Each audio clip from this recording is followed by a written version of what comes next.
안녕하십니까. 여수 MBC 뉴스투데이입니다.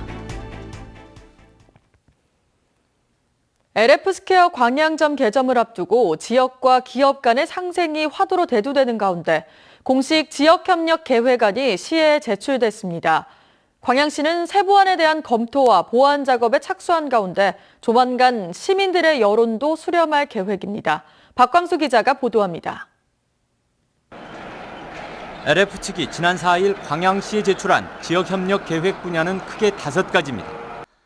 먼저 지역경제 활성화와 지역 상권과의 상생을 위한 협력, 여기에 지역의 미래가치 창출과 구체적인 사회공헌 활동 계획도 포함됐고 지역의 투자 유치 활동에도 다각적으로 힘을 보태기로 했습니다. LF 측은 20개 항목의 세부안을 덧붙여 지역 기여 방향을 구체화시켰다고 밝혔습니다. 실질적이고 제대로 된 지역 협력을 하고 싶습니다. 지역과 밀착하고 그 밀착하는 가운데 있어서 취업과 창업에 역점을 두도록 하겠습니다. 광양시는 제출된 계획안을 바탕으로 유통상생발전협의회의 의견을 수렴한 뒤 전문기관의 검토를 거쳐 최종안을 도출할 계획입니다. 이와 별도로 유통기업의 지역 기여를 권고하는 조례안 제정도 함께 추진해 기업과의 상생을 구조화시킨다는 방침입니다. 가장 중요한 것은 지역민들의 정서에 얼마만큼 부합하느냐, 그런 부분이 첫 번째가 되겠고 전문기관의 전문성이나 이런 부분을 갖고 한번 검토를 해볼 그럴 계획으로 있습니다. 광양시와 LF 모두 지역협력계획의 핵심으로 실질적인 기여 효과를 강조하고 있습니다. 지역과 기업이 함께 조율해낼 상생협력의 청사진이 시민들의 공감을 이끌어낼 수 있을지 주목됩니다. MBC 뉴스 박광수입니다. 현대제철이 단조 사업을 순천 공장으로 일원화해 효율성이 극대화될 것으로 기대됩니다. 현대제철은 이달부터 인천 공장에 있는 50톤 전기로를 폐쇄한 데 이어 순천 공장에 2천억 원의 사업비를 들여 증설 공사에 전격 착수했으며 내년 상반기부터 단강 단조라인 시운전 과정을 거쳐 하반기부터 정상 가동을 시작할 방침입니다. 현대제철의 투자가 완료되면 연간 단강과 단조 생산량이 오는 2018년 33만 9천 톤과 17만 2천 톤으로 증가해 기존 주력 사업과 함께 상승 효과가 극대화될 전망입니다. K리그 클래식이 9개월의 대장정을 마무리했습니다. 전남 드래곤즈는 올해 상위 스플릿 진출 등 의미 있는 성과를 거뒀는데요. 드래곤즈가 뛰어온 한 해를 김종수 기자가 정리했습니다. 지금은 위험해요. 공간 열려 있어요. 전남 드래곤즈에게 올해 봄은 잔인했습니다. 시즌 중반까지 승점 14점의 초라한 성적이 이를 말해줬습니다. 공수의 조화는 물론 특유의 근성도 빛을 발하지 못했습니다. 설상가상으로 스테브와 오르샤 등 공격력 이탈은 전남의 후반기를 더 힘들게 했습니다. 포지션에 대한 부분에서 좀 정리만 된다라면은 공격적인 부분에서 사실 조금은 한숨을 좀 트이지 않을까라는 생각이고요. 가장 문제점은 중앙에서 경기 운영을 해줄 수 있는 선수가 필요합니다.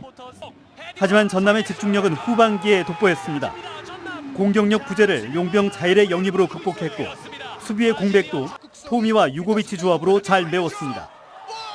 그 결과 처음으로 상위 스플릿에 진출해 정규리그 5위로 시즌을 마쳤습니다. 이와 함께 극복해야 할 과제도 제시됐습니다. 유료 관람객은 증가했지만 평균 관중이 4천여 명에 머물렀습니다. 이에 따라 선수들의 경기력은 물론 순회 경기 확대 등 적극적인 이벤트가 필요하다는 지적입니다. 게다가 상위 스플릿 진출 후 이루어진 감독 교체도 보다 체계적인 축구 행정이 요구되는 부분입니다.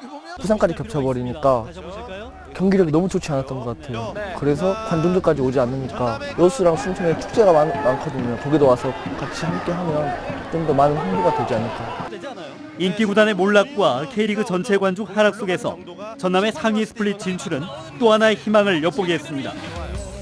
공이 구르는 시간만큼 팬들의 관심도 늘어간다는 말이 있습니다. 전남 드래곤즈가 팬들의 갈증을 풀기 위해 어떤 홍보를 펼쳐야 할지 올 시즌은 또 하나의 해법을 제시한 한 해였습니다. MBC 뉴스 김종수입니다. 늦가을 어린이와 청소년을 중심으로 수도와 볼거리 발생 빈도가 높아지면서 각별한 주의가 요구되고 있습니다. 여수시 보건소에 따르면 지난달 말부터 주로 3세에서 6세 어린이 가운데 미열을 시작으로 온몸에 발진성 수포가 일주일 정도 발생하는 수두 증상이 늘어나는 추세를 보이고 있습니다. 또 귀 밑부분이 붓고 통증을 동반하는 볼거리 환자도 18세 이하 청소년들이 자주 발생함에 따라 전염성이 높은 이들 질병 예방을 위해 예방접종과 함께 개인위생을 철저히 해줄 것을 당부했습니다. 무안군과 신안군이 태원농장에 간척지한 해수로 생태복원 사업을 함께 추진합니다. 바닷길을 막은 둑을 허물고 갯벌을 복원하는 역간척 사업인데 성사 여부에 관심이 모아지고 있습니다. 보도에 문현철 기자입니다. 무안해저와 신안지도를 가로지르는 기다란 담소호가 펼쳐져 있습니다. 태원농장 간척지 2,000여 헥타르가 이곳에서 농업용수를 공급받고 있습니다. 당초 이 담소호는 바닷물이 들락거렸던 해수로였습니다. 1975년 해수로 양끝에 뚝을 쌓아 바닷물을 막고 농업용수를 위한 담소호로 바뀐 겁니다.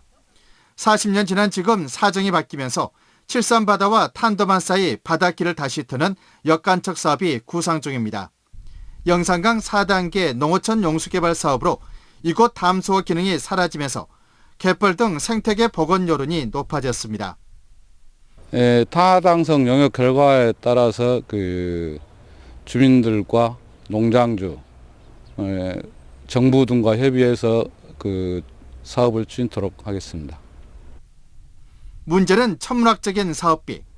간척지까지 바다로 되돌리는 것은 아니지만 상당한 예산이 들어갈 것으로 보입니다. 도로로 쓰이는 뚝 대신 교량을 건설하고 조류지와 배수지, 친수 공간 등도 조성하는데 1,700억 원가량 필요할 것으로 예상됩니다. 국비를 지원받기 위해 정부를 설득하고 간척지 소유지의 동의를 이끌어내는 게 역간척 사업의 최대 관건으로 지적됩니다. MBC 뉴스 문현철입니다. 사회적 경제의 근간인 마을 기업이 자생력을 갖추지 못하고 있습니다. 자금력이 약하고 마케팅 능력이 떨어져 영세업체로 머물러 있는 경우가 많습니다. 정용욱 기자입니다.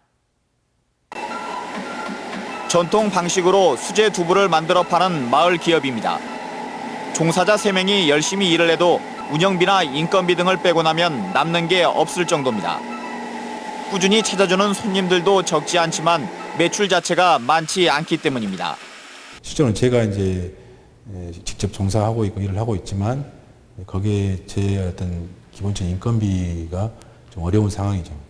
전체 마을 기업 가운데 연매출 1,000만 원 이하인 곳이 광주는 절반, 전남은 3분의 1가량에 이릅니다. 매출액이 0원인 곳도 광주가 18곳, 전남이 12곳에 달합니다.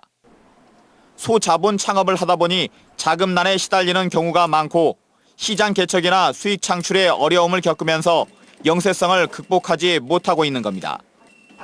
광주 전남에서는 지난해 모두 7개의 마을 기업이 폐업을 하기도 했습니다. 어렵게 자영업 유지하고 계신 분들이 모여서 하다 보니 어렵게 시작을 할 수밖에 없고 그 어려운 2, 3년을 버텨내지 못한다면 영세업에서 벗어날 수 없을 거라고 생각은 해요. 마을 기업 육성은 지역 공동체 활성화를 통해 소득을 높이고 일자리를 늘리기 위해 정부 차원에서 추진되고 있습니다. 하지만 당장의 운영난으로 인해 마을과 함께 커가는 기업 육성이라는 미래 비전 달성에는 한계를 보이고 있습니다. MBC 뉴스 정용욱입니다. 국민의당이 박지원 비상대책위원장 체제를 당분간 유지하기로 했습니다. 국민의당은 비선실세 최순실 씨의 국정개입 의혹 등 시국의 엄중성을 감안해 박지원 비대위원장이 2017년도 예산안이 통과되는 다음 달 초까지 비대위원장과 원내대표를 겸직하기로 했다고 밝혔습니다. 다음 달 3일부터는 4선 중진인 김동철 의원이 국민의당 비상대책위원장을 맡아 차기 지도부 선출을 위한 제2기 비대위를 이끌 예정입니다. 순천시와 유니세프가 아동 친화도시 조성을 위해 손을 맞잡았습니다. 순천시는 유니세프 한국위원회와 MOU를 체결하고 순천시의 아동 친화도시 조성을 위해 UN 아동권리협약을 기반으로 한 아동의 생존, 보호, 발달, 참여 등 아동의 권리 증진을 위해 사모 협력하기로 했습니다.